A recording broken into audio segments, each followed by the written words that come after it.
This is number 17 from the first semester final exam. This problem says, find the product of the roots of a quadratic equation with rational coefficients if one of the roots is 5 minus 2i. Here's the thing you have to know. Anytime that 5 minus 2i is a root, you know that the roots are imaginary, and therefore the roots must come in a conjugate pair. What is the pair, the conjugate pair for 5 minus 2i? Well, if 5 minus 2i is a root, that means the other root must be 5 plus 2i, because the roots, when they're imaginary, always come in pairs like this. Think about the quadratic formula to see why. And this wants us to find the product, so we just have to multiply 5 minus 2i times 5 plus 2i. Let's do it right here.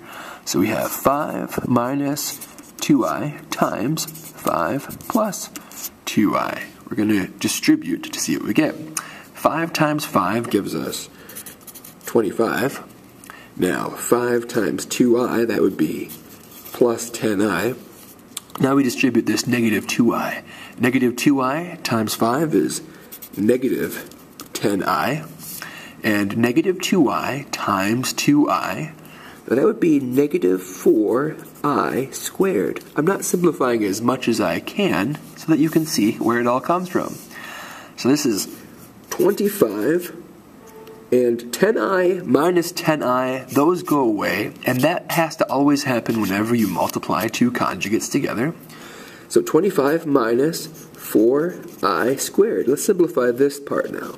What is I squared? Well, I squared is the same thing as negative 1. So this is the same as 25 minus 4 times negative 1. What is 25 minus 4 times negative 1? Well, 4 times negative 1 is negative 4.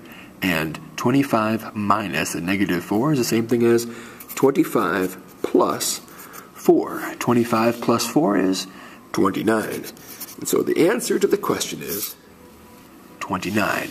29 is the product that you get when you multiply the two roots of this quadratic together.